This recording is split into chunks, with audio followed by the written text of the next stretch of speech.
Okay, welcome everyone, and thank you so much for joining this student panel. As far as Summer of I am Shenika Glover. I'm going to be your host for today's panel event, along with Dulf Genis, who is a communications intern with the Center for Innovation in Teaching and Learning. And we are really excited to just dive deeper into this student voices where we have students coming and just talking, well, UIUC, University of Illinois, Urbana-Champaign students will provide their own perspective of Gen AI, as well as just dive deeper into a conversation about how they use AI in their educational journeys, personal lives, and just career preparations. I will pass it to my co-host, Dulf Genis, as he will introduce our student panel. Yeah, hey everyone. So once again, to reintroduce myself, my name is Dulf Genis. I am currently a rising senior in the School of Information Sciences, doing a dual degree in Information Sciences and Data Science with a minor in Spanish. So I would like to introduce now. I have a couple of students here joining me. We have Kristelle Dela Cruz. She is a grad student from the Philippines doing crop sciences, and we also have Jeremy Samuel over here, who is a grad student from India in the Geese College of Business. So thanks for joining us, guys. Thanks, Great. Self. Yeah.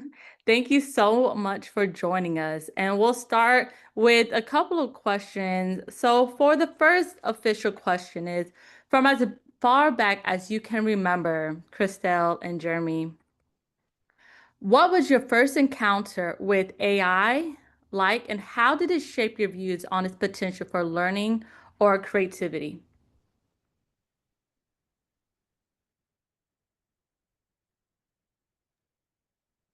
Hi, thank you so much for having me here. So I think as far as I can remember, I got my first experience with using AI when I got in here in UAUC, and that was in September 2023. That was actually my first semester in here.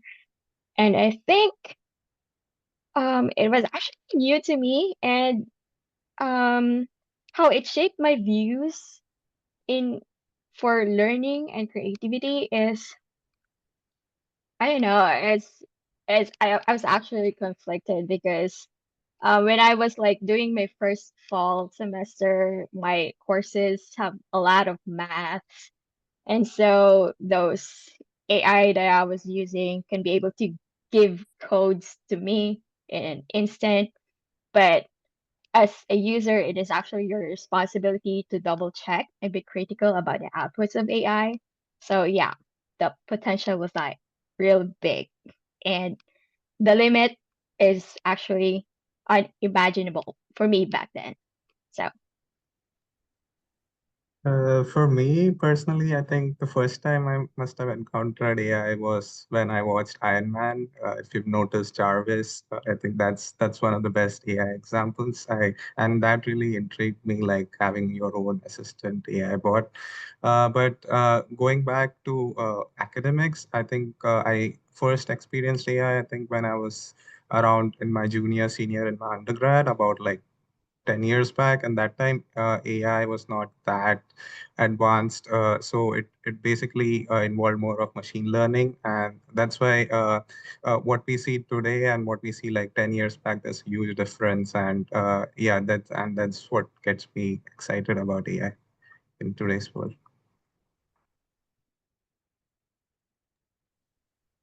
Well, that's pretty cool, your interaction with AI, of course, with Ant-Man and that really kind of exciting aspect of how did Ant-Man really turn from like really large human and then into something really small to even in math. Because if you are not comfortable in math, I think it's a great tool to help with those aspects as well.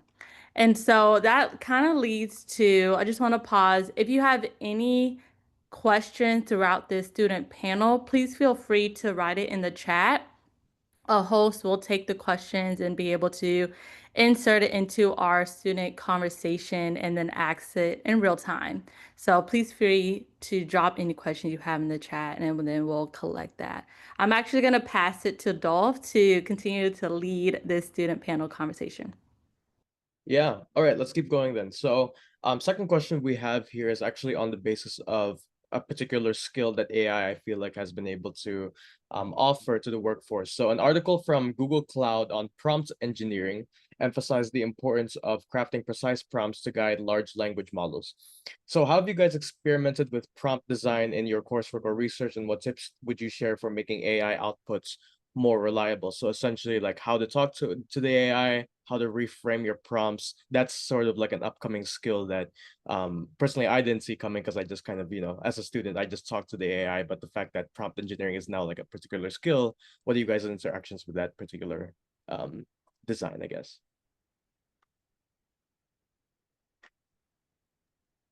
So can I answer the question first? Yeah, go. All right. So I think I have like experience before that directly relates into this question. So as I have mentioned before, that my courses have a lot of math in it. And so last fall 2024, I took a stat class like in UACC for the first time. And so in our stat class, the professor was like requiring us to do our assignments using the LaTeX. Basically, the LaTeX is a text-based language that can help you publish elegant PDFs, something like that. So at first, as someone that is outside of the staff and the math department, I did not exactly understand the rationale of like requiring us to do that, because I used to like write my assignments by hand before, because by using it by hand that you can like show a lot more stuff, or you can be very transparent in how you come up with a solution. So like for example, this term cancels out, this terms retain. But when you're using the LaTeX, there's going to be a limit in how much solution you can be able to show in the document. And so by doing that, I actually told the professor, and he just basically told us that, oh no, okay, you just have to use the LaTeX and learn how to do learn how to use it. And so, and I did, and actually one of the realizations that I have back then was that it's not just basically using the LaTeX in publishing elegant PDFs. It's actually very useful. And what I realized is that since like the AI or the large language models that we're using right now are also text-based, they can be able to recognize the language of LaTeX, especially in terms when you're like writing down the equations. How are you gonna write down the integrals, the partial differentials, or the Greek letters? So typing those directly in the AI prompt is going to be exactly tedious. But when you write it down in LaTeX and you're just basically copy and pasting it in the AI prompt, the AI or the ChatGPT can be able to understand those language. And so if you can be able to fit in questions, or if you can be able to feed the ChatGPT questions in the way that it can be able to understand, like, hey, for example, can you be able to derive this equation, for example, all things like that, then it can be able to like provide you better answers, because in the first place, it was able to understand the equations for you with a lot of Greek letters, exponents, and or something. So it actually made my life easier back then upon realizing that fact. And so, yeah, so basically, those are just the things that I can share into discussion. Right, and it's funny because it took a while for me to really internalize that idea, especially like considering that like it's the fact that is that, as you kind of said, Crystal, that it's coming out as kind of like a useful skill or tool to have, rather than just like a means of, um a means of like trying to make your life a little bit easier, which it is, right? But the fact that it's a skill, I feel like it kind of like lifts that almost like guilty kind of feeling that we have of sometimes using it. So I'm glad that you were able to mention some use cases there. Jeremy, go ahead. Yeah, so for me, I've used a lot of prompt engineering of lately. I'd basically taken a course, and then some of my professors also advise on using ChatGPT and other AI models to like enhance our learning. And in order to do that, what they generally recommend is basically asking ChatGPT not just the questions that we learn in the class and just not rely on what we are taught in class, but also focus more on like making ChatGPT role play, like probably think of it as a tutor and you as a student and try to make it explain it in better terms that will relate to you more better. Another could be like giving it some examples, like say if you want to get some output out of the AI model, but the AI model requires context, and if you aren't able to provide that context, it will just give you generic answers. So providing those examples for the AI model to respond to, I think that also helps. And also making it think over. So instead, there are like, if you've used Perplexity, there are like deep research models which basically take time, but they go over each step that they do and then reanalyze it and then produce the output. So that's some ways you can make the AI outputs more reliable. Yeah, and I've found that like it's usually easier for there's this, this idea of AI kind of hallucinating, right? Just kind of like making up facts as I go. The way that I've been able to bypass that, as you mentioned, is being able to already put into the prompt precise examples or even supply it with an article that you recently read so that it actually derives their knowledge from what you've given it rather than just like coming up with things out of the blue. And actually the questions in the chat actually are very fitting to you both. So for Kristelle, from Mo, which other useful AI tools have your professors asked you to use in your courses and how are they useful? So, Crystal, have you already mentioned one, but have there been any other ones, or do you want to maybe like continue to uplift the one that you just mentioned? Uh, so far, the LaTeX is the only thing that I can remember. Sorry. No, of course. And you already mentioned like kind Uh-huh. of Jeremy, do you Uh, have a that you Yeah, so one of our professor recommended using UIUC chat or Illinois chat. So that's like our internal campus-wide AI service. So that's one of the solutions that I tried on. Another would be like ChatGPT or basically any LLM models to just do research. Yeah, and how do you guys feel about just in general your professors using AI as a whole? That's pretty straightforward question, but yeah. I can go first if you You go want. ahead. Yeah. So for me, I think it's a good thing. Like if you are genuine and basically true to what the professors and faculty ask you, and just not uh, just not rely on what the AI gives, and basically learn from it and be thoughtful about what you're doing. I think it will definitely enhance what you're learning and your approach, because AI will give you something that's probably not taught in class because the class times are limited. You have like an hour or so. ChatGPT is or any LLM model is available 24/7, so you can just go and it has context, basically what you put, the history of your conversation. So it will model your answers more towards what you understand, and that's the way you learn.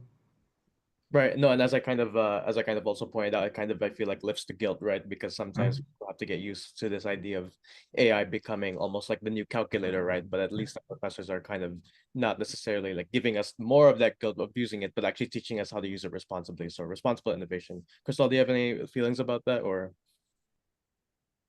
Um, so much. Sorry. No, no, of course, yeah. Uh, Now moving on to this question right here. So in your field, education, engineering, crop sciences, a recent Harvard Business Review article described AI agents as digital teammates. So reshaping workforce expectations. So now going into how you guys see your workforce and of course, like, any opportunities post grad, how do you think this shift will change what employers expect from new graduates? So this expectation of now being, aware of AI. So we don't know if professor if your future employers are going to allow you to use AI or not, but how do you just feel about the fact that it's becoming a new thing to be aware about, I guess, going into the workforce? Did I go first? Yeah, good. Yeah. I think that, of course, the expectations from the future employers are gonna shift. It will just eventually gonna get higher. the quality of outputs in a short amount of time. Like so sort of those kind of like expectations, and the pressure is gonna double, of course. And so the shift, I believe, will be in developing your soft skills, like for example, your time management skills or your communication, and that in the future they're just going to be as important as the technical knowledge that we have. So yeah. Can I go after it, Dulf? Okay, probably for me, I think it's a good option to have AI assistants helping you out in your work experience. I'm currently in my job search, and what I've seen is some of the employers actually accepting the use of AI. Like earlier, people, if applying for tech jobs, they were like more into like you need to know the data structures and algorithms and stuff like that, and you basically need to code from the scratch. But some of the employers and the hiring processes that I've seen is like more open. They are using AI tools. They are allowing development tools with AI integrated to help you code faster. And I think that is a good positive way moving forward in this journey. And I do agree with the fact that you need to have some basic knowledge about what domain you're going to work in, because if you're just simply vibe coding or just creating like AI prompts and just asking AI to do everything, it may result in some erroneous outputs, which will definitely impact your business. So the combination of human in the loop and having that background domain knowledge will definitely help to this for the industry itself. Yeah, and you two present like really two really main like core ideas about what's expected in the workforce now. And one is just this in general, this awareness of responsible AI usage, but also how how to use it in general. And then Crystal, you also mentioned this idea about like kind of going back to not really going back, but almost having almost having how do I say this? Almost having these soft skills, these human skills, as they're becoming way more like in demand, like they're more essential, stuff like that. So that's why personally I don't like to call them soft skills, I call them essential skills, right? But I feel like now it's almost like we're kind of returning to this aspect of how to be quote unquote human again. At least that's how I interpret it, right? So one question here in the chat is, which AI tools or activities do you wish your professors had incorporated into their courses? So we're already in this conversation about talking about it more in the workforce and in that style, but is there any in particular that you guys maybe wish they could incorporate in order to prepare you guys for the workforce maybe? And you guys are grad students, so you definitely have some experience. So is there any suggestions that you have as far as what should they be using maybe in your courses? I think for me personally, I think some of my professors have been very open to using AI. I think they have experimented with using Google Colab with AI in it, and then also encouraged the use of like ChatGPT. But I would say like not all professors have done that, and some professors are a little bit restrained on doing things like they still focus more on the assignments and basically not using AI to generate that. But in today's world, that would probably change, and the way like how the assignments and basically your scores are evaluated would have to kind of change to incorporate how AI will help you in that process. So AI tools, whatever is available in the market, I think that is a good experience, hands-on experience. It's just like we have used Microsoft Office or other tools which have now become like a mainstay. Similarly, these tools could be the mainstay in the future. Can I add into the discussion? Uh, I think the professors should use AI in like designing course materials, I guess, because personally I'm an advocate of like animating science and some kind of related stuff. And usually the slides of professors are like very difficult to digest if you're just basically seeing texts or equations there in the slides.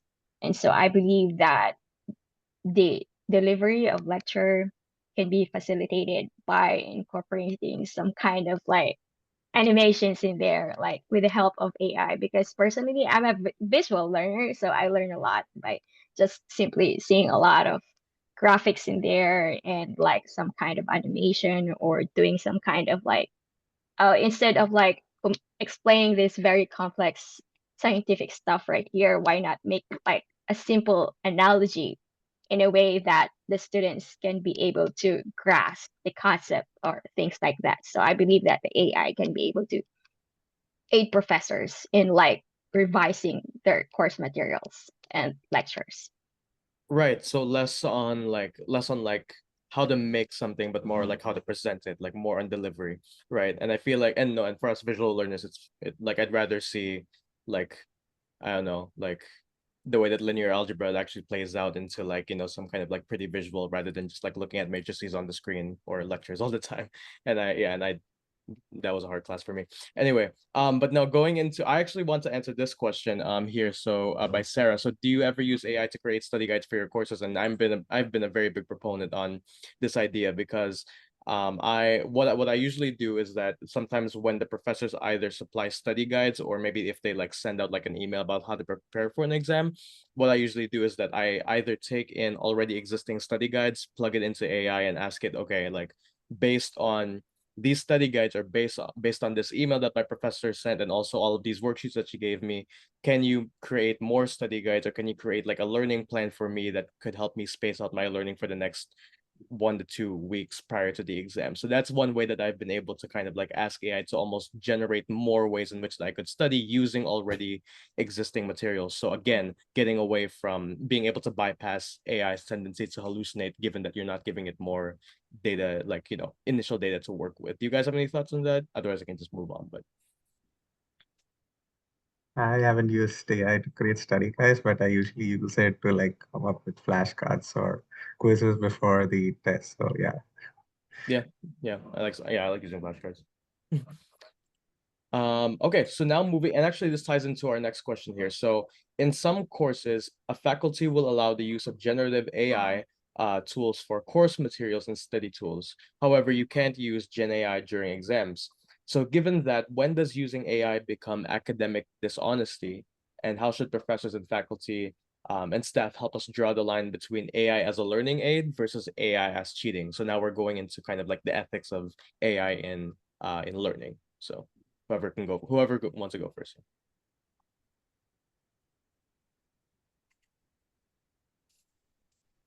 Oh, can I go first? Yeah. I think for me the answer, well, this is a very complicated situation, but I think using AI becomes an academic dishonesty when it no longer bears the truth. Like for me personally, that's how I take it. Like for example, that you are tasked to, or your professors, or when the students are required to do some kind of an essay or some kind of a reflection paper about this kind of topic, and they submit an output that no longer represents their own views or their own values. So for me, that's some kind of a dishonesty, form of dishonesty, or when you try to submit manuscripts to journals and the ideas in there are no longer originally your own. So those things for me are kind of like academic dishonesty using AI. For me, I think it's about more about accountability, understanding whether AI is actually helping you learn versus actually cheating. And what I've seen lately is professors moving from online MCQ-based exams to written paper just to avoid people using AI for their purposes, but for the exam purposes. But I think if we come to academics and we are interested in learning, I would say AI should be used as more as a learning aid, and then keeping exams and the other academic dishonest practices away. And you should focus more on your learning and just use AI as a tool.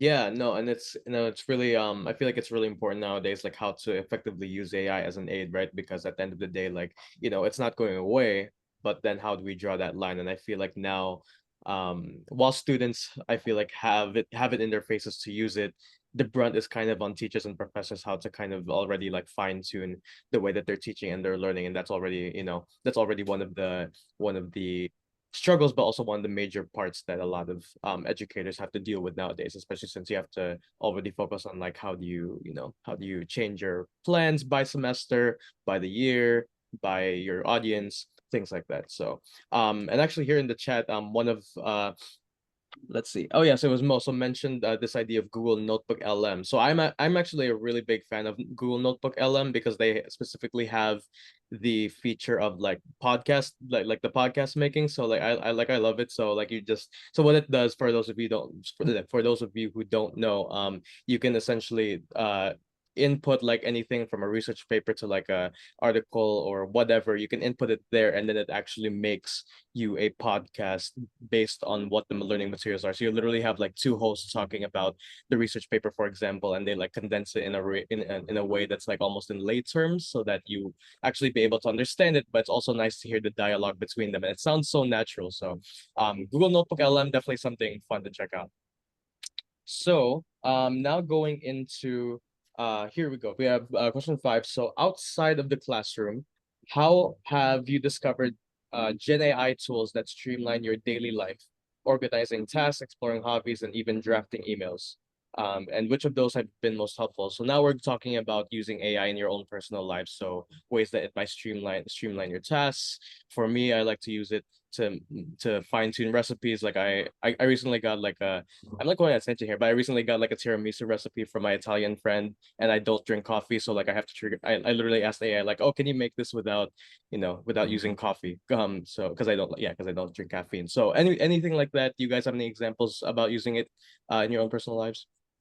Yeah, Dulf, I totally agree. So I also use AI for cooking. So basically, if you don't have ingredients, come up with a recipe which doesn't have that, and that's quite innovative. And I think even drafting emails, I think it's been a major help because I usually find it difficult in the sense that when I draft emails, I usually find it like whether I'm professional, whether I'm too casual, and then AI just helps me to understand the tone and then cater it to the audience. So it's definitely made my life more easier and more efficient in with that respect.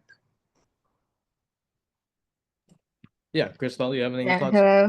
hello. Yeah, personally, I have my own way of organizing tasks, and currently I have my own hobbies, so I did not exactly use AI in those kind of things. But drafting emails is where it's gonna be that is where it is very super helpful, since like communication in a language that is not exactly native to me is it's kind of a bit difficult on my part. And I'm actually a volunteer in a nonprofit research organization where we try to establish or facilitate collaboration between the US and African based researcher. So during the time when we were like trying to evaluate the um proposals from students, so we are like we have to reject this certain number of students. And so when I was like drafting rejection emails, so I'm not exactly good at that, so I basically seek the help of AI. Like, hey, can you add more compassion in my email or something? So yeah, that's where the AI is like the most helpful, yeah, for me. Yeah, and I remember doing this kind of same thing on the Civil podcast, by the way, and nice little plug. But the Civil podcast we have for students, and I remember one person telling me that like that she uses that she uses that in that same account, where sometimes she has like these people working under her who like don't get her work done, don't get their work done, and then she tries to draft these emails. So but they can come across as like kind of mean, right? So like it's like get your work done, but like how do you draft this into a way that's more compassionate, more nice. So, less more in those terms. By the way, speaking of the tiramisu recipe, it's better to use Biscoff butter and like whip it or something than coffee, for those of you who don't drink coffee or caffeine like me. So anyway, so now going back to this idea of Gen AI and ethics. So a UIUC College of Education piece on generative AI, so based on our own findings here at the university, cautions against misuse in academic settings and highlights both the promises and pitfalls of using AI. So how do you navigate the ethics when there are already courses that allow AI for assignments, but require you to cite it or use it responsibly? So I feel like you guys kind of touched on this a little bit, but now we're going into the depths of like, if you guys have had those experiences on your professors allowing you to use AI, but on certain conditions, like, oh, you have to cite it, or oh, you can't use it during exams, or you have to use it in the way that I only tell you to. Have you guys had those experiences before? I can go. So yeah, I definitely have. So the professors that have like even asked to cite AI for assignments, I think they do agree that people in nowadays world will not have any assignment done without AI. So most of them don't expect you to write things, and when you do, the only ask they have is to just cite it, so that you are at least responsible to at least know where you're using AI. And what they generally recommend is use AI for brainstorming or like correcting a grammar, but the essence of it should still be yours. So I think uh, when you cite it, it's basically making you more accountable and more responsible in saying that, okay, I understand that I've used AI, but I'm using using AI as more of a tool and just which is helping me learn and not just blindly relying on it.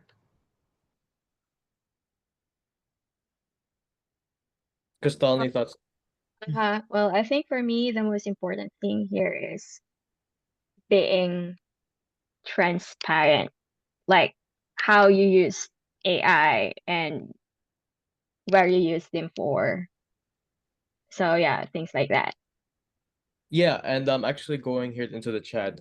Chanel, I hope I'm pronouncing that right, but she essentially goes into this idea of, have you guys also had those experiences where AI was like explicitly, like implicitly, like less not helpful at all? So basically, like it almost like wrecked the course, or it was just in the way. It was an obstacle in general. With have you guys had those experiences, or have seen courses maybe that your friends have talked about?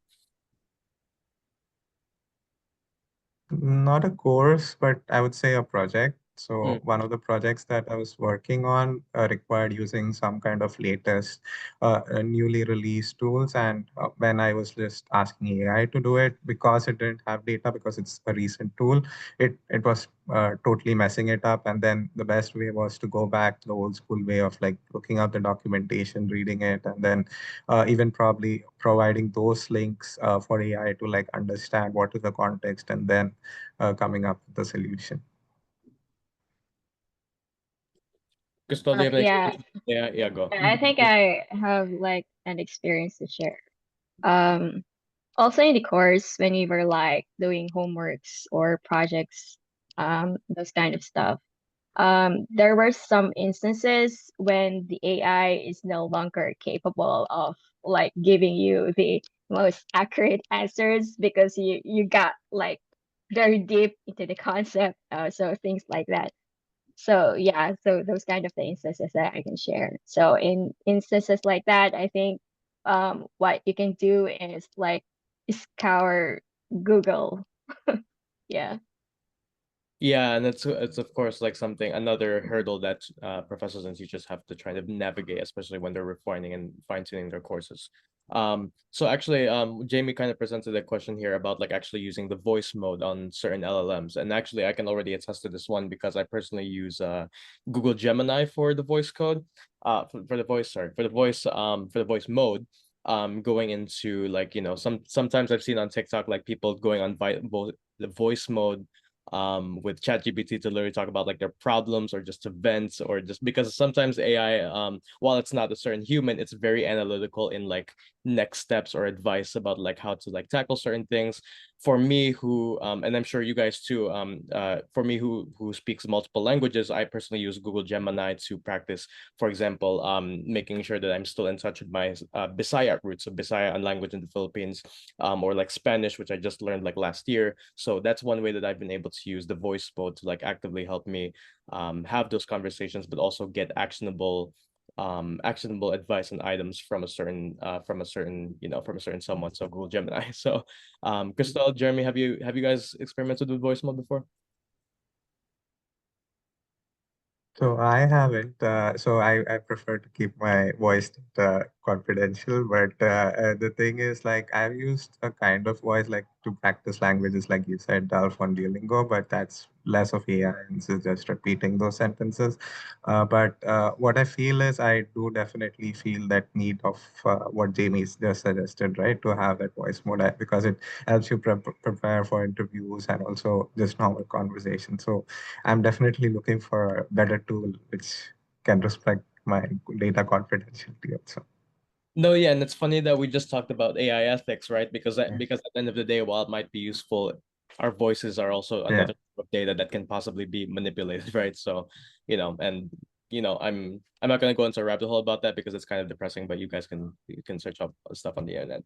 Anyway, so going into another question here. So, a recent UNICEF report on generative AI's impact on children and the youth outlines risks around bias, privacy breaches, and spread of misinformation. So kind of what we were just talking about. So what concerns do you have about these issues? And how should our campus work to address them globally? So now we're out of the classroom, actually going into the real world effects that AI has. And of course, it's very different for different demographics, for different countries, right? Especially talking about rural versus urban, global north, global south, and developed countries, stuff like that. So do you guys have any thoughts about this on a global scale? Can I go first? Yeah, for me, this issue is actually very, very concerning because in my home country, I've seen it firsthand how misinformation can spread quickly on social media to my relatives, to my friends, even for me sometimes. And it's actually quite disheartening to see how, for example, the AI tools can be used to like dismantle democracy of a country or things like that.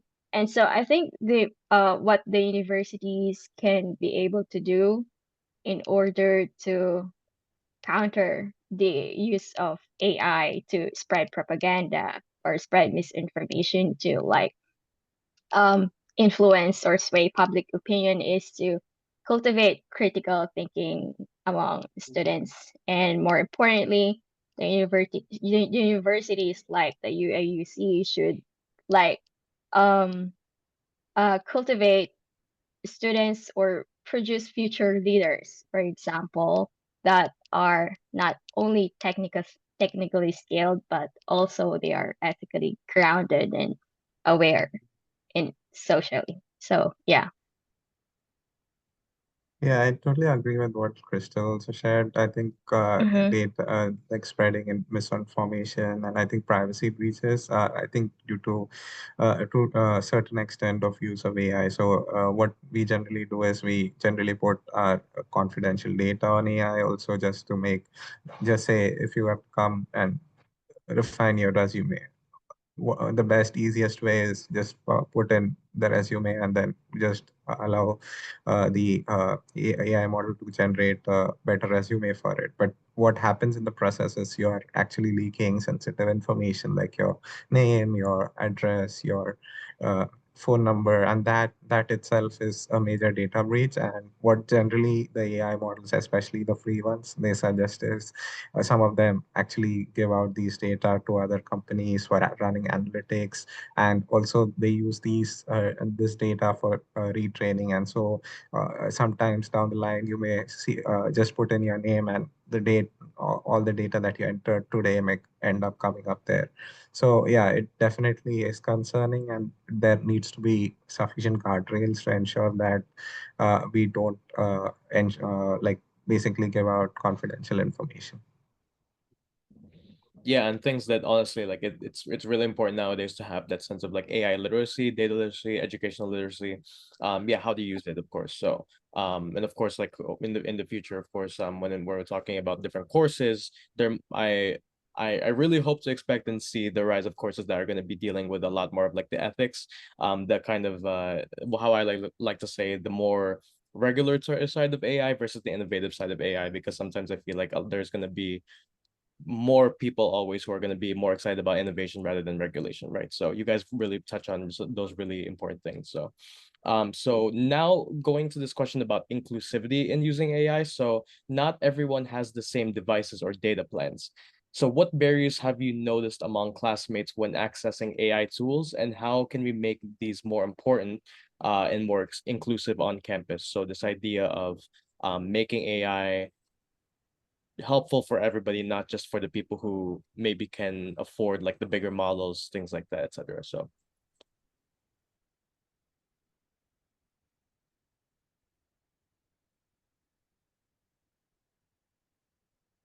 I can go.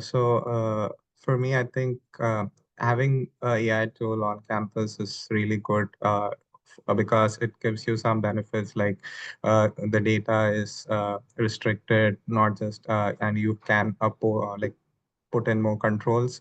I think Illinois Chat is one of the projects that I'm currently working on, and also I've used it in past. And what I think that gives is basically it gives a campus-wide tool where you can like put in your documents. The faculty can just create custom LLMs which can like basically suit for their particular course, and then what the students can do is just interact with the LLMs and learn more about it. So if they even if student has a question after the class, they don't really have to rely more on the professor and have to wait for them. They can even query and ask the AI model to just give a response to them. And I think that would like open up AI to like a variety of students and especially aid in their learning journey.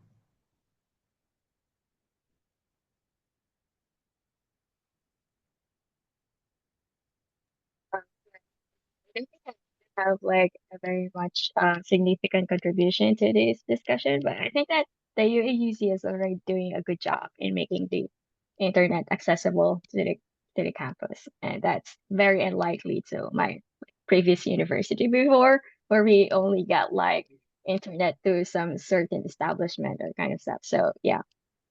right, and Crystal, you actually like point on something that I was going to mention, because I was doing one of the again the student quick takes series interviews that we have on YouTube. I'll post it later, but essentially I was doing one discussion with one of my friend from Uganda. He was talking a little bit about this idea of AI accessibility, right? And how for a lot of countries like his, they don't really see, or they don't really feel this kind of like boom or excitement for AI, because especially for his community, for example, it'll take like, at least for their experiences in the past, it'll take like 10 to 20 years for that technology to actually trickle down to them. So there isn't that much of that excitement, but also they kind of lack in that inclusivity, right? And Crystal, you mentioned that a little bit about that experience from your university in the Philippines versus the university here, right? Like how do you make that more accessible to people, but also ensure that it's responsible, there's that kind of responsible distribution of that, right? So going into the chat, Jamie kind of mentioned,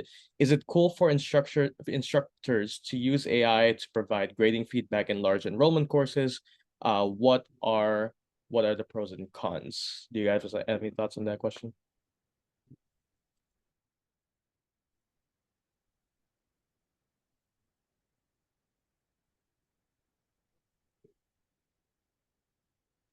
I Can I think, add into?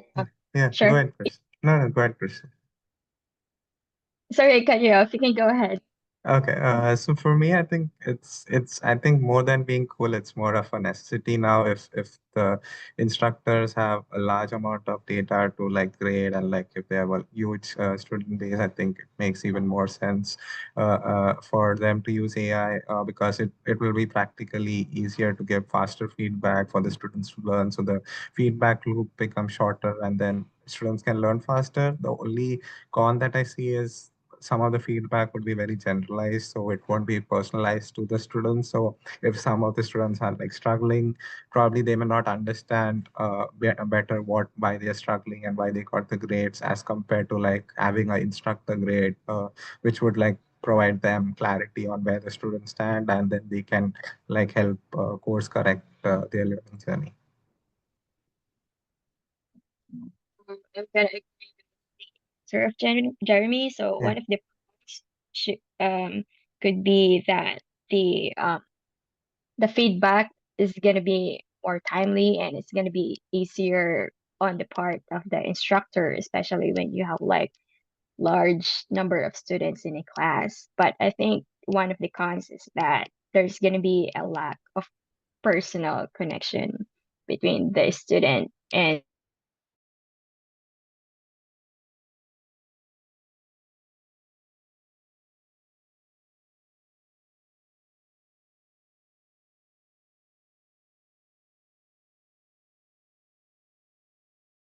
Start question, Amber, but have you guys had experiences of how do you kind of distribute work along the lines of group projects?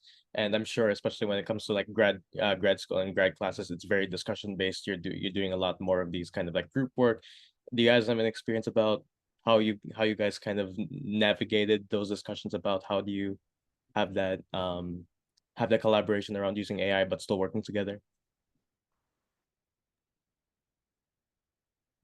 Well, for Amber, you're trying to take out the trade secrets. But yeah, I would say that definitely AI in group projects is not much different from AI in individual projects, because generally what people do in group projects is divide the task into subtasks and then assign each individual a task. And it's upon the individual whether they want to use any AI tool or whether they want to do it on their own.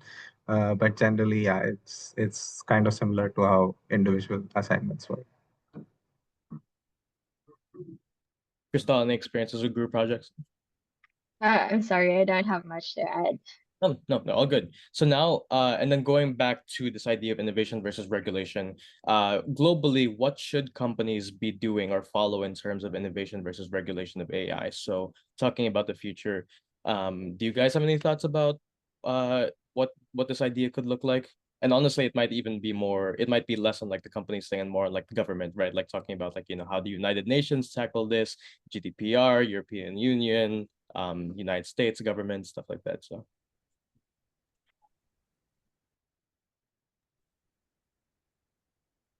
Actually, you want to take try at it? Sorry.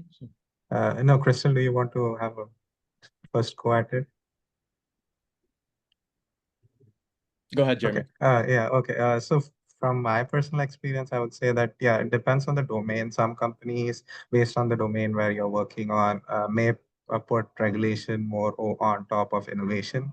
So they may regulate the use of AI versus just using any AI models, because they have restrictions on the data that they're using. But I would say like it's a balance that you need to find out. And like you mentioned, Dulf, it's not only the companies but also the local laws and basically the government that's in place that will kind of allow you to do that. So it depends. So if you have the capacity to innovate, and if you have the freedom to do that, I would say go for it, because it will help you expand your knowledge base and explore new areas. But also make sure that when you're innovating, also keep in mind that there is a regulation aspect of it, and that you don't just openly release any confidential data to the public, so that it could fire back at you later on. So yeah. Right, data privacy in general is a huge thing, Yeah. especially coupled with how do you even use it responsibly. So now firing through our last few questions here, our last couple of questions here. So now talking about this regulatory thinking versus innovative thinking, what AI related career skills do you think will land you jobs after graduation, and how are you building those skills? So for example, in your classes, designing prompts, etc. So talking a little bit about what kind of mindset you're going into when it comes to job searches.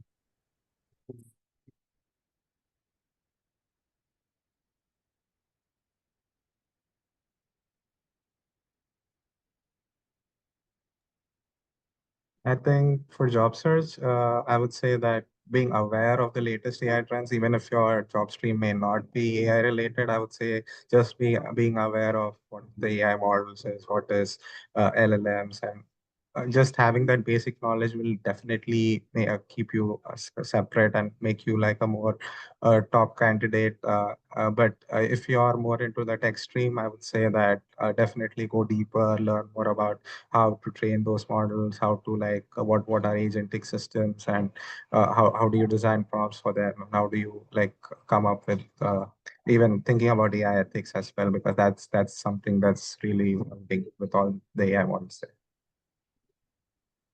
Yeah, thanks, Jeremy. Crystal, any thoughts? Yeah, I think it's something that I haven't looked into personally, but I think that one of the most important skills AI related that we should learn for future employment is the ability to prompt AI correctly. Yeah. So yeah, I think that's the only thing that I can say into this. Yeah, prompt engineering, definitely. It's the one that's at least, in my opinion, more like really in our faces and more accessible, especially since we're using LLMs and chatbots a lot. So finally, to end with this question, what what one piece of practical advice would you share with faculty about using or resisting AI tools in teaching methods and professional development? So now we want to hear, well, not we, but like they want to hear from you guys, from us, about like how can they can either use AI responsibly in the classroom, or how they can get students excited about it without kind of overdoing it. So any advice there for you guys? Can I go first? So I think one of my advice to the faculty is to not resist AI because it's like a big part of the present and it's going to be an even bigger part of the future. So we should like learn how to use it effectively, and that what instead the faculty should do is basically help students think critically about the outputs of the AI, like evaluate whether it's be like true or not, verify the results, or instead of just like basically accepting them blindly. And AI is not exactly gonna replace education in the future, I believe. So it's just basically trying to reshape how we approach things on a regular basis.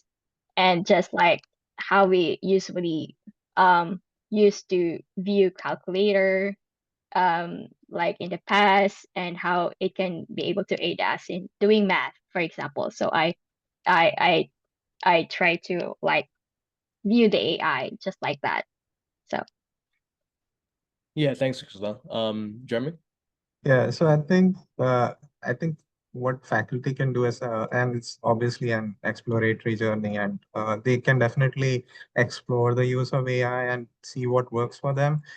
Because it may happen that some of the courses may benefit from using it and some may not, because it depends totally on the students that are there. Are they more tech oriented? Are they not tech oriented? Because some of the courses I've seen is that the students were not tech oriented, and then they felt that use of AI wasn't too much for them.